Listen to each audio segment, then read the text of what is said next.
लघु सिद्धांत कौमुदी के हलंत पुल्लिंग प्रकरण कक्षा में आपका स्वागत है। आज हम लोग हलंत पुल्लिंग प्रकरण में आगे पढ़ेंगे। इसको पढ़ने के लिए हम लोग संस्कृत भाषी ब्लॉग पर चलते हैं और देखते हैं संस्कृत भाषी ब्लॉग में हलंत पुल्लिंग प्रकरण कैसा है और वहाँ पर रूप सिद्धि किस प्रकार से लिखी हुई है। हम लोग संस्कृत भाषी ब्लॉग पर आ गए हैं और आपके मोबाइल में भी इसी प्रकार से दिख रहा होगा, ड्रॉप डाउन मेनू होगा।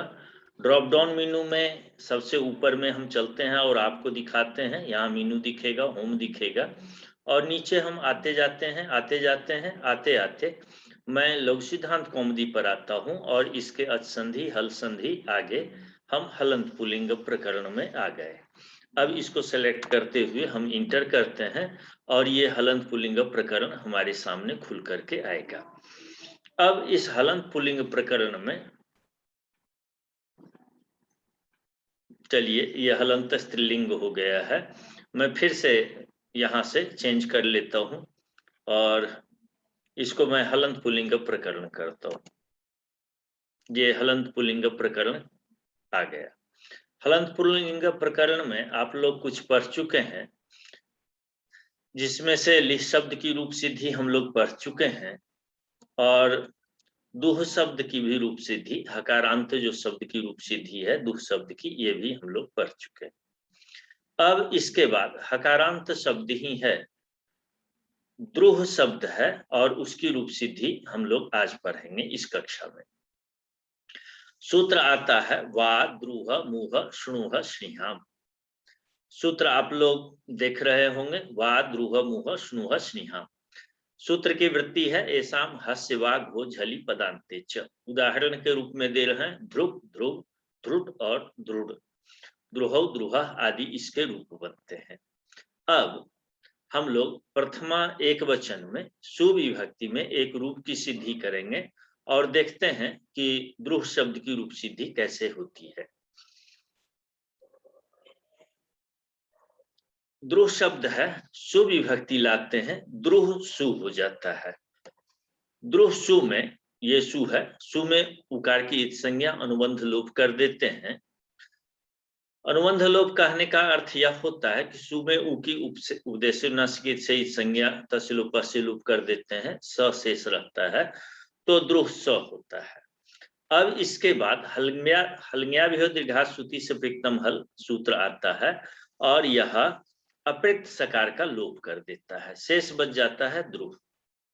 यहाँ पर द्रुह शब्द से दादेर धातुर घ, इससे हकार को घकार प्राप्त था, यह घकार नित्य करता है, जबकि यहाँ पर चार रूपों की सिद्धि करनी थी प्रथमा एक वचन में, इसीलिए नए सूत्र पाणिनि लाते हैं और कहते हैं कि नहीं, यह कार्य विकल्प से हो, इसीलिए सूत्र आता है वा द्रुह मुह श्नुह स्निहाम। वा द्रुह मुह श्नुह स्निहाम सूत्र विकल्प से हकार को घकार करता है, तो द्रुह शब्द के हकार को घकार कर दिया, द्रुघ ऐसा रूप बन गया। अब इसके बाद सूत्र आता है एकाचो वशो भष झसन तस्यस धोह। इस सूत्र से क्या करते हैं, भष भाव करते हैं। भष भाव जो ही आवे तो अर्थ होता है भष प्रत्याहार का वर्ण उसमें आएगा। भष प्रत्याहार में झ भय घ ढ धस ज ब ग ड दस, तो यहाँ पर झ भय में जो भ है ये यहाँ से शुरू होगा, तो वर्ग का चौथा वर्ण इसमें आता है। यहाँ द्रुह शब्द में सबसे पहला अक्षर है द्र, द्र में द है, तो इस दकार को भष भाव होगा क्या, धकार हो जाएगा, तो हो जाएगा क्या रूप, हकार को घकार हम लोग कर ही चुके हैं और दकार को धकार कर देते हैं तो रूप बन जाता है ध्रुघ। अब यहाँ पर सूत्र आया झलाम जशोमते, पद के अंत में है घ, पदांत घकार को झलाम जशोमते सूत्र क्या कर देता है, जस्तु करता है। जस्तु में क्या होते हैं, वर्ण के तीसरे वर्ण होते हैं, तो इस घ को गौ कर दिया, जस्तु गकार होने पर क्या रूप बन जाता है, ध्रुग रूप बन जाएगा। ये सारे सूत्र आप पहले पढ़ चुके हैं। वा द्रुह मुह श्नुह स्निहाम को छोड़ करके चाहे हलङ्याभ्यो दीर्घाश्रुति से प्रत्यम हल हो, एकाचो वशो भष झसम तस्यस धो हो, या झलाम जसोंते हो। ये सभी सूत्र आप पहले पढ़ चुके हैं, इसीलिए इस सूत्र के अर्थ भी आप जानते होंगे। चलिए तब देखते हैं क्या रूप बन गया, ध्रुग रूप बन गया। और जब ये ध्रुग बन गया तो इस ध्रुग के गौ को सूत्र आता है वावसाने, अवसान में इस गकार को चकार ये कर देगा, चर्त कर देगा, ककार हो जाएगा, तो रूप बन जाएगा ध्रुक।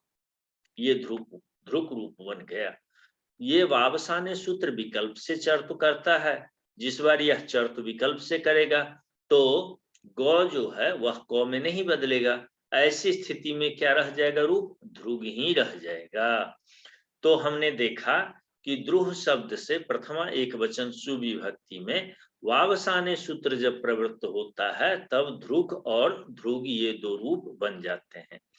जब वा द्रुह मुह श्नुह स्निहाम सूत्र विकल्प से हकार को घकार करता है तब क्या होते हैं, ध्रुक और ध्रुग ये दो रूप बन जाते हैं।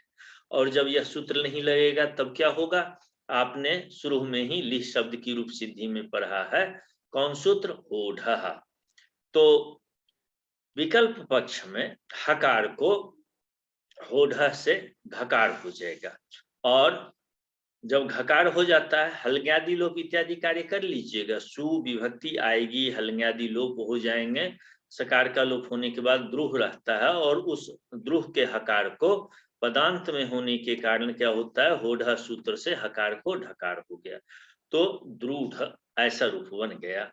अब यहाँ एकाचो वशो भष झसम तस्यस धो सूत्र आ गया, और यह क्या करता है, भष भाव कर देता है, दो को ध कर देगा, जैसे अभी आपने रूप सिद्धि सीखा है। तो ध हो जाएगा, तो हो जाएगा ध्रुव, और इधर है ढ, ध्रुढ। अब ध्रुढ ढ को क्या होगा, झल को जस कर देगा पदांत में, झलाम जसोंते सूत्र आया, झल वर्ण हो गया, ध्रुढ का ढ, इसको जस तो कर दिया, क्या कर दिया, ड कर दिया, तो ध्रुढ ऐसा रूप बन गया।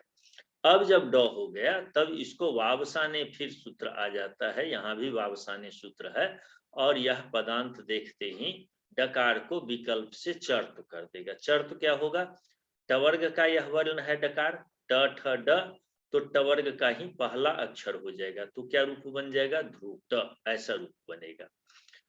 तो ध्रुट ये आपने देख लिया। और जब वावसाने सूत्र प्रवृत्त नहीं होगा तब क्या होगा, यहाँ पर ध्रुड ऐसा ही रूप रह जाएगा। इस प्रकार हम देखते हैं द्रुह शब्द के प्रथमा एक वचन अर्थात सुविभक्ति में चार रूप बनते हैं, ध्रुक, ध्रुग और ध्रुट और ध्रुड। हलंत पुल्लिंग प्रकरण है, हलंत जितने शब्द होते हैं वो सभी शब्द हलादि विभक्तियों में वहां रूपों में परिवर्तन देखने को मिलता है, बहुत ज्यादा होता है, वहां रूप सिद्धि बहुत सारी होती है। लेकिन जहां अजादि विभक्ति होती है वहां पर अच वर्ण सीधे बाद में मिला और वह मिलते हुए चला जाता है, रूप बनते हुए चला जाता है, वहां परेशानी नहीं। ज्यादा दिक्कत कहाँ है, हलादि विभक्तियों में, भीष है, भ्याम है, सुप है, इसमें। तो आगे हम देखते हैं भ्याम विभक्ति को ध्रुग भ्याम बनाते हैं, द्रुह शब्द है, भ्याम विभक्ति लाते हैं, द्रुह भ्याम हो गया। अब वही वा द्रुह मुह श्नुह स्निहाम सूत्र आ गया, और विकल्प से हकार को क्या किया, घ कर दिया, तो ह हो गया घ, तो द्रु घ ऐसा रूप बन गया। अब घ को यहाँ पर जस्त हो जाएगा, यहाँ पर झलाम जस झसी सूत्र आएगा, और झस को जस कर देगा, तो क्या हो जाएगा, द को क्या कर दिया, यहाँ पर ग कर दिया, और एकाचो वशो भष झसंत से द जो है उसको भस्भाव कर देगा, तो ध हो जाएगा, तो ध्रुग भ्याम ये रूप बन जाएगा। तो इसमें क्या क्या हुआ, वाद्रुह मुह स्नुह स्निहाम ह को घ किया, और एकाचो वशो भष झसंत दोह भस्भाव कर दिया। तो ये दो काम हुए हैं यहाँ पर, और तीसरा काम हुआ है जस्तु का काम। तो ये जब हो जाते हैं ये तीनों काम, तो रूप बन जाता है ध्रुग भ्याम। यदि वाद्रुह मुह स्नुह स्निहाम सूत्र नहीं लगेगा तब यह हकार को घकार भी नहीं करेगा, और जब घकार नहीं होगा तो क्या होगा, वहां पर ओढ़ सूत्र आ जाएगा और वह ह को ढ कर देगा। ढ होने के बाद उसको जस्त हो जाएगा, यहाँ झलाम जस झसी से जस्त हो जाएगा। तो क्या रूप बन जाएगा, ध्रुड भ्याम ऐसा रूप बन जाएगा। तो हलादि विभक्तियों में हमने देखा कि दो दो रूप बनते हैं। एक बार वाद्रुह मुह श्निहाम जब हकार को घकार करता है तब, और जब यह कार्य नहीं करता है तब वो ढ से ढत्त होकर के रूप बनता है। ऐसे ही हम अब चलते हैं सुप विभक्ति में। सुप विभक्ति में तीन रूप बनेंगे। तीन रूप कैसे बनते हैं ये देखते हैं। द्रुह शब्द है, सुप विभक्ति लाते हैं, और यहाँ पर क्या होता है, द्रुह सु होता है। सुप में पकार का हलंत्यम से इत संज्ञा तसिल उप से लोप कर देते हैं तो सु ही शेष रहता है, तो द्रुह सु हुआ। यहाँ भी सूत्र आया वाद्रुह मुह शुह श्निहाम, सूत्र याद होना चाहिए हमेशा। यह पदांत हकार है, इसको विकल्प से घकार कर दिया और एकाचो बशो भष झसंतस्यस धो से क्या कर दिया, द को भषभाव कर दिया, ध कर दिया, दकार को धकार हो गया। तो रूप बन गया क्या, ध्रुघ ऐसा रूप बन गया। ध्रुघ है और आगे सुविभक्ति ध्रुघ सु हुआ। अब घकार को यहाँ पर जस्त कर दीजिएगा आप झलाम जस झसी से, क्या बन जाएगा, ध्रुघ ऐसा रूप बनेगा। अब सु के सकार को शत्व करेगा, आदेश प्रत्ययों से शत्व कर दिया तो ध्रुव सु ऐसा रूप बन गया। और ध्रुग वाले गौ को खड़ी च से चर्त कर देंगे, खर परे है सौ सर का शु का स, तो ककार हो जाएगा चर्त में वर्ग का पहला अक्षर। तो ध्रुव सु वर्ण सम्मेलन कर दीजिएगा तो क्या रूप बन जाएगा, ध्रुव छु। तो ये बन गया। ये आपने देखा वाद्रुह मुह श्नुह श्निहाम सूत्र, यह विकल्प से करता है। तो एक बार हकार को घकार नहीं करेगा तो वहां पर भी होढ़ आएगा, और वहां पर ह को क्या कर देगा, ढ को ड होगा और ड को ट हो जाएगा। तो रूप बन जाएगा ध्रुटत सु, ये रूप बनेगा। और इसके बीच में एक और कार्य होता है, जब ये वाद्रुह घत्व नहीं करेगा तो पदांत हकार को ढकार हो गया, भषभाव हो गया दकार, जस्त हो गया ढकार को डकार जस्त करके, और दहसी धुत एक सूत्र है, दहसी धुत। ये आप हलंत पुल्लिंग प्रकरण में हल संधि प्रकरण में इसको आपने पढ़ा है। तो डहसी धुट सूत्र विकल्प से धुट का आगम करता है। धुट में टकार की इत संज्ञा होती है, टित होता है सी अर्थात सकार परे होने पर, तो सकार बाद में है शुभ का स, इसको धुट का आगम होगा। धुट आद्यावयव होता है तो सु के पहले आकर के बैठेगा, इसीलिए यहाँ धुट धुट में टित किया गया है। और उकार की संज्ञा लोप कर देते हैं, ध शेष रहता है, इसी को मैं लिखता हूं अनुबंध लोप। और जब यह क्या हुआ, जस्तु करके आपने ड कर दिया था तो ध्रुड और सु है, अब यहाँ धुडागम हो गया तो ध्रुड ध सु हो जाएगा। और यहाँ पर खड़ी च से चर्त कर देंगे तो क्या हो जाएगा, ध्रुतत्सु ऐसा रूप बन जाएगा। इसको आप आसानी से बना सकते हैं, तो ये रूप बन जाएगा ध्रुतत्सु। और जिस बार ये विकल्प से करता है तो घत्वाभाव भी हो और धुट भी नहीं हो, दोनों में ध्रुतत्सु ऐसा रूप बनेगा। तो ये रूप आसानी से सिद्ध कर लीजिएगा। ये तो द्रुह शब्द का हो गया, लेकिन सूत्र कहता है द्रुह मुह स्नुह और स्नि, इतने शब्द के हकार को विकल्प से घकार करता है। तो शेष शब्द बच गए मुह, तो जैसे यहाँ पर आपने बनाया है वैसे ही मुह का भी बनेगा, हकारांति ही है, होढ़ यहाँ भी लगेगा। और वाद्रुह मुह स्नुह स्निहाम एकाचो वशो झसंतस्य धो झलाम जसोन्ते झलाम जस झसी खरी च, ये सभी सूत्र यहाँ पर लगते रहेंगे।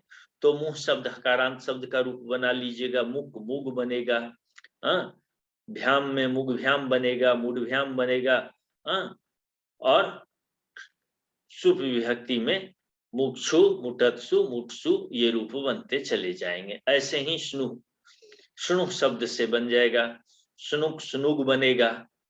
तो ये सारे आप आसानी से बनाते हुए चले जाएंगे, कोई आपको दिक्कत नहीं होगी।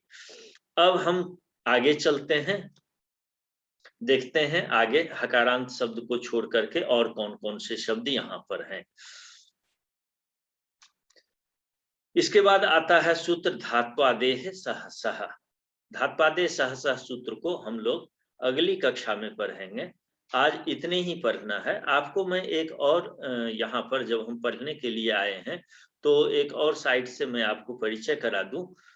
वो साइट है संस्कृत वर्ल्ड है, इसकी चर्चा मैंने एक जगह और की है और वहां पर भी रूप सिद्धि बताता है, लेकिन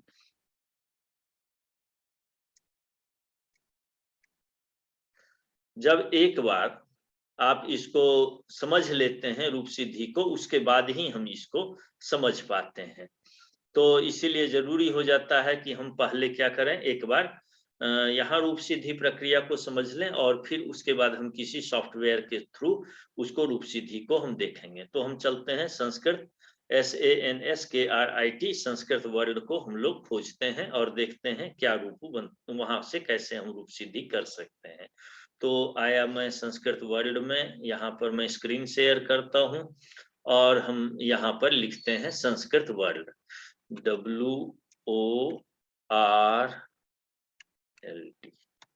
WORLD.in, संस्कृत वर्ल्ड.in करते हैं। यहाँ पर हमें कई टूल्स मिल जाते हैं। यहाँ पर संस्कृत टूल्स मिलता है और यह सुबंत पद है, इसीलिए सुबंत जनरेटर पर हम क्लिक करते हैं। सुबंत जनरेटर में यहाँ प्रकृति कहता है, शब्द की मूल प्रकृति क्या है वो आप बताइए। तो यहाँ द्रुह शब्द है, आपने देखा है। यहाँ मैं यूनिकोड में सीधे टाइप करता हूँ तो द्रुह लिख दिया, यह पुल्लिंग शब्द है, यहाँ भी लिख दिया। और देवनागरी करें, ITRS करें, IAST जो भी, तो मैं ये सेलेक्ट किया हूँ, सबमिट कर देता हूँ और ये थोड़ी ही देर में आपको रूप सिद्धि पूरा जनरेट करके बताएगा कि कैसे द्रुह शब्द की रूप सिद्धि हो जाती है। ये खुल रहा है। आपको इसमें कई ढंग से जिस सूत्र की जहां जहां प्राप्ति होती है वो भी ये बताते हुए साइट चलता है और एक व्यापक सोच हमें यहाँ विकसित, हमारा सोच विकसित होता है। इसीलिए संस्कृत व्याकरण पढ़ने के लिए यह टूल्स बहुत उपयोगी है। जब भी आपको रूप सिद्धि करनी हो, एक सामान्य परिचय जानने के बाद आप यहाँ आइए और विस्तार पूर्वक रूप सिद्धि को यहाँ पर देखिए कि कौन कौन सूत्र कहाँ कहाँ लगता है। यहाँ यदि आपने पहले नहीं पढ़ रखा है रूप सिद्धि को और एकाएक यहाँ आ गए तो आपको बहुत दिक्कत होगी यहाँ समझने में, लेकिन एक बार पढ़ने के बाद आते हैं तो सब कुछ ठीक से समझ में आ जाता है। तो ये देखिए, ये सूत्र अर्थवत धातु और प्रत्यय प्रातिपदिकम कर्तृ समासाश्च प्रत्यय परश्च ज्ञा प्रातिपदिकात से शुरू करता है, जो कि मैंने आपको नहीं बताया था। और द्रुह शब्द से सुविभक्ति आया, द्वय कैर द्विवचन एक वचने से एक वचन में सुविभक्ति आती है। नपुंसकस्य सूत्र लगाया, उपदेश नासिकित से संज्ञा किया है। तो ये सारे सब कुछ यहाँ पूरी की पूरी प्रक्रिया आपको देखने को यहाँ पर मिलती है। इतनी विशद प्रक्रिया, एक बार आप इसको ठीक से यदि करना सीख गया और आपने देख लिया इसको, तो ये सोने पर सुहागा है। और मैं कह रहा था ना, अनुबंध लोप को उपदेश नासिक से इत संज्ञा और तस्लोप से लोप करने को हम अनुबंध लोप कह देते हैं, वो यहाँ पर विस्तार पूर्वक एकदम दिखाया है। ये देखिए, तो द्रुह 100 बचता है। इसके बाद आगे ये नो विभक्त तुष्माह सूत्र आता है, विभक्ति स्थित सकार मकार की संज्ञा नहीं हो, इसकी भी प्राप्ति होती है। तो इस प्रकार से हम यहाँ देखते हैं कि एक क्रम से ये सब कुछ बताते हुए चलता है और अंत में रूप सिद्धि करता है। आप इस साइट को भी विजिट कर सकते हैं, आप इसको भी देख सकते हैं।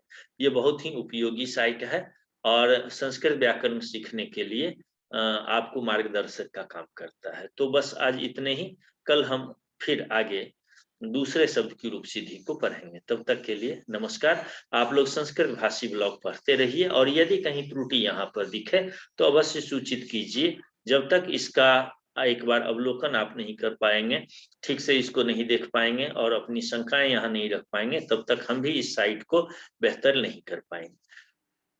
धन्यवाद।